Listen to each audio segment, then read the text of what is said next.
जब पेमा को ये पता चला कि इन लोगों को यहाँ बुलाना सिद्धार्थ का प्लान था, तो उसने हैरानी से उसके बारे में पूछा। गाड़ी में बैठी टिया वहां से ये सब नजारा देख रही थी और आखिर में उससे रहा नहीं गया और वो रणधीर के रोकने के बावजूद गाड़ी से उतर पड़ी और उधर चल पड़ी जिधर वो लोग खड़े हुए थे। उन लोगों से बात कर रहे सिद्धार्थ की नजर जब टिया पर पड़ी तो वो चौंक गया और हैरानी के साथ उसने टिया से पूछते हुए कहा, टिया तुम यहाँ कैसे, किसके साथ? लेकिन इससे पहले कि टिया उसे कुछ जवाब देती कि तब तक रणधीर भी गाड़ी से उतरकर उनकी ओर आता हुआ दिखाई दिया। अब सिद्धार्थ की हैरानी और बढ़ गई कि ये दोनों इतनी रात यहाँ क्या कर रहे हैं।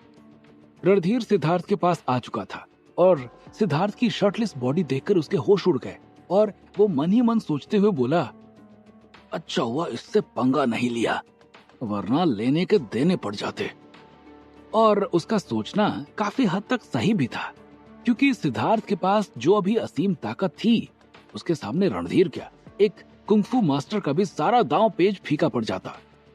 रणधीर को देखने के बाद सिद्धार्थ उन दोनों से मुखातिब होते हुए बोला, तुम दोनों इतनी रात को यहाँ क्या कर रहे हो?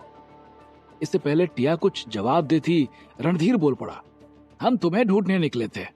रणधीर को इतना बड़ा झूठ बोलता देखकर टिया का मुंह कसैला हो गया, लेकिन वहां की परिस्थिति को देखते हुए उसने कुछ बोलना उचित नहीं समझा। रणधीर की ये बात सुनकर सिद्धार्थ ने चकित होते हुए पूछा, मुझे ढूंढने? मुझे क्या हो गया था? उसके पूछने के बाद रणधीर कंफ्यूज हो गया कि आखिर वो क्या जवाब दे, क्योंकि उसको नुकसान पहुंचाने की प्लानिंग तो उसी ने बनाई थी। लंबी कहानी है, बाद में बताती हूँ। टिया को ना चाहते हुए भी उन दोनों के बीच में बोलना पड़ा। सिद्धार्थ बाबू बताओगे कि कैसे आपने समझा? इन लोगों से बाद में बात कर लेना, मेरी कान में सीटी बज रही है, मुझे हॉस्पिटल भी जाना है इसके बाद। पेमा कान के पास हाथ रखकर सिद्धार्थ की ओर मुखातिब होते हुए बोला, हाँ हाँ बताता हूँ, कहकर उसने सारी घटनाओं को क्रमबद्ध करते हुए बताना शुरू किया। पेमा भैया, जब आपने मुझे अपनी टैक्सी में बिठाया तो ये चोमू, कहते हुए उसने उस चोर के सिर पर टपली मारी। अंधेरे में बाइक खड़ा करके अपने फोन में कुछ देख रहा था और मेरी नजर इस पर पड़ गई और मोबाइल की रोशनी में इसका चेहरा साफ साफ नजर आ रहा था। वैसे इसको मैं ना पहचान पाता, लेकिन इन मैडम, कहते हुए उसने स्कूटी वाली लड़की की तरफ इशारा किया, ने मुझे इतना तेज कंटाप जड़ा था कि मुझे इसका चेहरा ठीक से याद रह गया था। उसके इतना कहने पर उस स्कूटी वाली लड़की को ऐसा लगा कि जैसे किसी ने उस पर घड़ों पानी डाल दिया हो और वो थोड़ा सा झेप गई। फिर उसके बाद जब हम लोग निकले तो इस चोमू ने अपनी बाइक हमारे पीछे लगा दी। आपने भले ही नहीं देखा था पेमा भैया, लेकिन मेरा सारा ध्यान आपसे बात करते हुए इसी पर ही था। पेमा, स्कूटी वाली लड़की और उसकी सहेली, रणधीर और टिया और वो पांचों लोग सिद्धार्थ को हैरानी से देख रहे थे। पेमा सिद्धार्थ के चतुराई से काफी प्रभावित होता जा रहा था। उसके बाद सिद्धार्थ ने आगे बताते हुए कहा, फिर कुछ दूर चलने के बाद ये इन लोगों के साथ इस कार में सवार हो गया, जिसको शायद इसने पहले से बुला कर रखा था, और ये लोग कार से हमारा पीछा करने लगे। लेकिन इनसे बिना आपको पैनिक किए हुए छुटकारा पाना था, इसलिए मैंने आपसे इन मैडम का पीछा करने को कहा और फिर इन्हें यहाँ लेकर आ गया। लेकिन ये लोग शायद आज मार खाने के मूड में थे, इसलिए लड़ पड़े, और फिर क्या हुआ वो तो आपको पता ही है। सिद्धार्थ का सारा प्लान सुनकर पेमा हैरान रह गया था। वो समझ रहा था कि कहीं सिद्धार्थ उसकी वजह से किसी मुसीबत में ना पड़ जाए, लेकिन सिद्धार्थ की वजह से वो मुसीबत से बाहर आ चुका था। लेकिन तुमने इतनी अच्छी मार्शल आर्ट कहाँ सीखी और ये बॉडी कैसे बनाई? पेमा ने सिद्धार्थ की ओर अपना अगला सवाल दागा। इसके बारे में फिर कभी बात करेंगे, कहते हुए सिद्धार्थ ने बात काट दी और फिर पेमा की ओर देखते हुए आगे बोला, इनका क्या किया जाए पेमा भैया? कहते हुए उसने उन पांचों की ओर इशारा किया। सिद्धार्थ के पूछने के बाद पेमा उस चोर की ओर देखते हुए बोला, इनको 2 लाख दो और निकलो यहाँ से।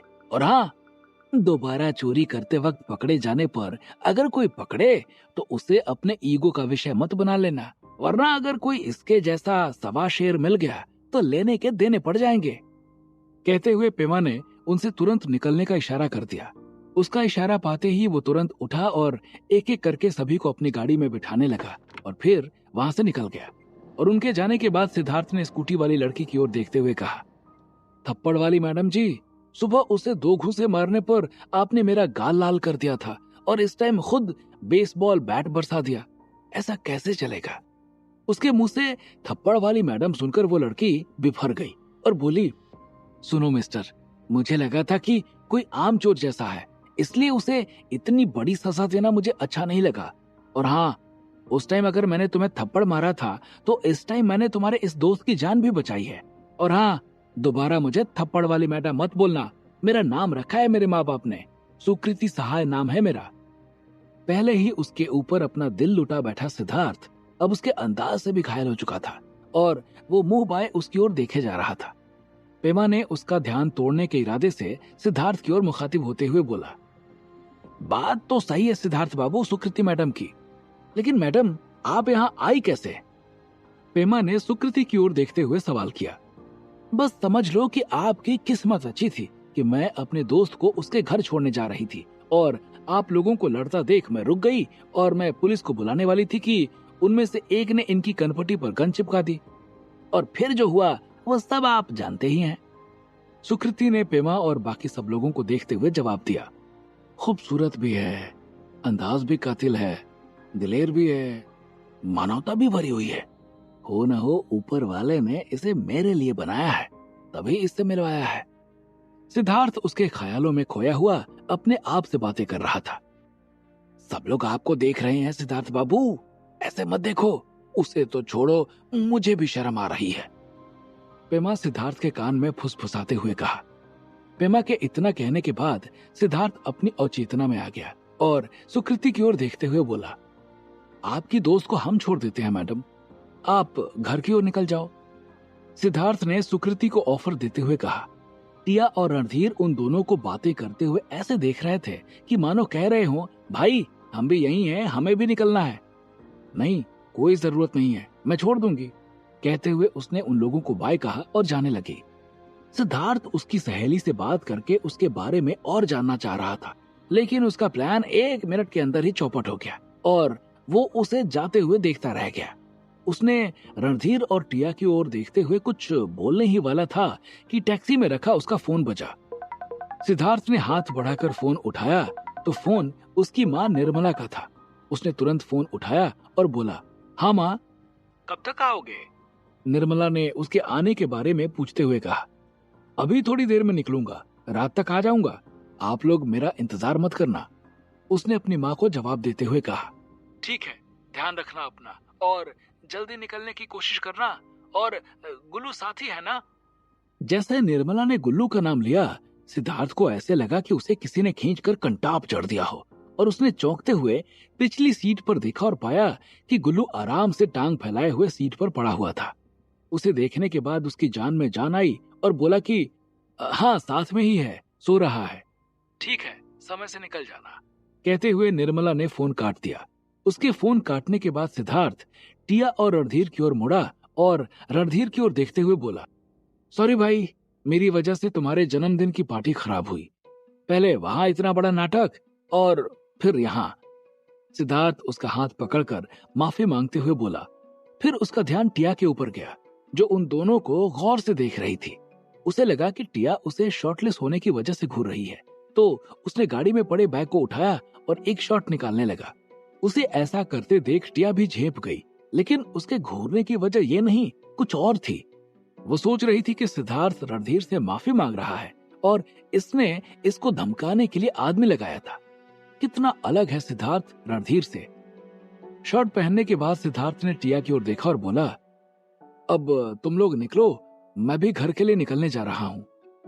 टिया सोच रही थी कि सिद्धार्थ उससे फिर से पूछे कि आखिर वो दोनों उसे ढूंढते हुए यहाँ तक कैसे आए और वो रणधीर का कच्चा चिट्ठा उसके सामने खोले, लेकिन शायद उसके दिमाग में ये बात स्लिप हो चुकी थी। वो कुछ देर तक वहीं खड़ी रही और जब उसे लगा कि सिद्धार्थ उससे और सवाल नहीं करेगा, तो उसने सिद्धार्थ से कहा, फिर हम निकलते हैं सिद्धार्थ, घर पहुंच जाना तो एक बार बताना जरूर। कहते हुए टिया वहां से गाड़ी की ओर चल दी। उसे सिद्धार्थ का व्यवहार थोड़ा सा अलग लग रहा था कि आखिर सिद्धार्थ उसे इतना अनदेखा कैसे कर सकता है। उसके जाने के बाद रणधीर भी उसके पीछे सिद्धार्थ को बाय बोलकर चल पड़ा। दोनों जाकर गाड़ी में बैठ गए और वहां से निकल गए। उनके जाने के बाद पेमा ने सिद्धार्थ से कहा, सिद्धार्थ बाबू चलो, अब हम भी चलते हैं, आपको वरना देर हो जाएगी। उसका हाथ अभी भी उसके चोटिल कान के पास था, जहां से रिस रहे खून को उसने अपने हाथों से रोक रखा था। पहले चलकर आपको किसी डॉक्टर को दिखाते हैं और फिर उसके बाद मैं घर जाने के लिए निकलूंगा, कहकर वो गाड़ी की ड्राइविंग सीट पर बैठ गया और पेमा को बगल में बैठने का इशारा किया। उसे ड्राइविंग सीट पर बैठता देख पेमा ने उससे सशंकित होते हुए सवाल किया, आपको गाड़ी चलानी आती है सिद्धार्थ बाबू? हाँ, आप बैठो। और पेमा के बैठने के बाद सिद्धार्थ उसे लेकर हॉस्पिटल की ओर चल पड़ा। सुकृति अपनी सहेली को उसके घर छोड़ने के लिए जाते हुए सोच रही थी कि उसने बस स्टैंड पर नाहक में उस बेचारे को थप्पड़ मार दिया था। सिद्धार्थ पेमा को लेकर हॉस्पिटल की ओर जा रहा था और टैक्सी चलाते हुए सुकृति के बारे में सोचता हुआ उसके ख्यालों में डूबा जा रहा था। टिया रणधीर के बगल वाली सीट पर बैठी सिद्धार्थ के बारे में सोच रही थी कि आखिर सिद्धार्थ ने उसे इतनी बुरी तरीके से अनदेखा क्यों कर दिया था, और यही सोच सोचकर उसका दिल रोए जा रहा था। रणधीर सोच रहा था कि उसने नाहक में सिद्धार्थ पर शक किया, जबकि वो बेचारा मुझे अपना जिगरी दोस्त मानता है। पेमा कुछ सोच ही नहीं पा रहा था, क्योंकि गोली की आवाज से उसके कानों में जो सीटी बज रही थी उसकी वजह से उसके दिमाग में एक सन्नाटा फैला हुआ था। ये सन्नाटा सिर्फ उसके दिमाग में ही नहीं फैला हुआ था, बल्कि ईटानगर की सड़कों पर भी फैला हुआ था, और उसके साथ साथ उनसे 25 लाख प्रकाश वर्ष दूर स्थित इंद्रनगर राज्य में भी फैला हुआ था। और वहां बैठे सभी लोग एक निर्णय की प्रतीक्षा कर रहे थे, जो कि न सिर्फ शक्ति मौली बल्कि टैक्सी चला रहे सिद्धार्थ और उसके पीछे वाली सीट पर बैठे गुल्लू के भविष्य की भी दिशा और दशा तय करने वाला था। आखिर क्यों किया था सिद्धार्थ ने अपनी क्रश टिया को इतनी बुरी तरीके से इग्नोर, और क्या होने वाला था राज्यसभा का शक्ति मौली के प्रति निर्णय? क्या शक्ति मौली को मिलेगी युवराज की पदवी वापस? क्या होंगे इन सभी सवालों के जवाब? हमें कमेंट करके जरूर बताएं, और आगे की कहानी जानने के लिए सुनते रहिए भूमिपुत्र, सिर्फ पॉकेट एफएम पर।